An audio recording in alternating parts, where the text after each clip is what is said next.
Informasi ini dikutip dari Dr. Reisa Broto Asmoro. Bagaimana 14 hari mampu menghentikan laju penularan COVID-19? Yang perlu kita ketahui, anak-anak memang senang libur sekolah 14 hari. Namun sayangnya, banyak orang yang belum memahami. Mengapa 14 hari dan untuk apa?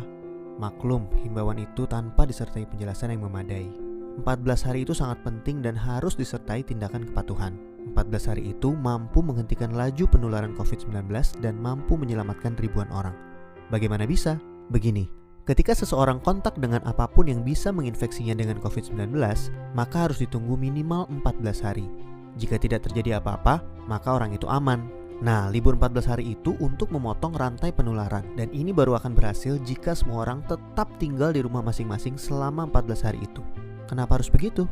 Contoh, seorang anak mulai libur tanggal 16 Maret selama 14 hari. Dia akan masuk sekolah lagi pada hari ke-15. Ternyata anak ini dan keluarganya menggunakan waktu libur itu untuk jalan-jalan, mengunjungi kumpulan orang, ke tempat saudara, ke mall, dan lain-lain. Seandainya dia jalan-jalan di hari ke-10 dan tertular COVID-19 di tempat yang ia kunjungi, mungkin pada hari ke-14 atau 15 belum ada tanda-tanda dia sakit, tetapi dia sudah membawa COVID-19 di tubuhnya dan berpotensi menularkan. Andai dia masuk sekolah pada hari ke-15 dan seterusnya, maka 14 hari libur sekolahnya itu tidak ada gunanya.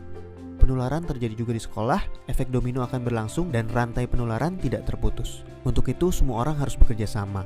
Semua warga Indonesia harus membantu dan warga harus kompak, yaitu patuh untuk tidak kemana-mana dalam 14 hari itu kecuali untuk hal yang sangat perlu.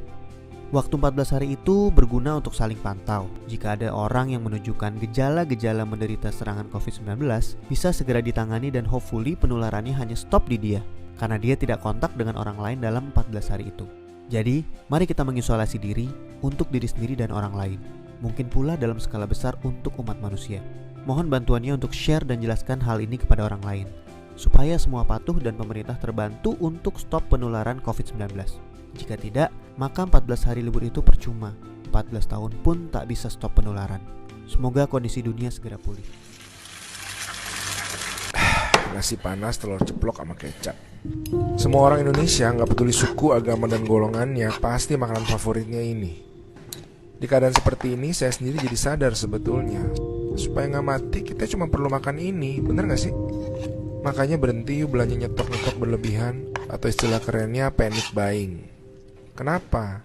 Karena orang-orang yang beneran butuh buat keluarganya makan, buat persediaan mereka yang sakit, buat melindungi diri, kayak dokter-dokter dan perawat-perawat, jadi harus beli mahal karena harga naik. Atau yang paling parah itu jadi gak kedapetan karena stok habis. Panic buying itu juga bikin suasana jadi mencekam. Barang itu banyak, cukup, asal gak dibeli barengan semua. Sama kayak video viral kemarin, kalau semua orang belanja gantian, kurvanya tuh landai, pasti lebih dari cukup. Kasih napas yuk buat truk-truk yang antar barang. Kondisi ini gak akan lama. Di negara-negara yang sekarang sudah mulai pulih pun, warganya tuh gak ada yang sampai jadi kayak mengais-ngais makanan dan sayur basi di lemari kayak di film-film perang. Yuk jaga situasi kondusif. Kasih waktu buat pemerintah pusat dan daerah. Banyak dari kita tuh bisa urus diri kita sendiri dulu, gak usah nungguin mereka. Oke lah kalau kamu sebel sama pemerintah, jaga situasi buat semua tenaga kesehatan yang lagi berjuang bertaruh nyawa di garis depan. Tapi setiap kamu takut, ingat enakan nasi panas sama telur ceplok saya barusan.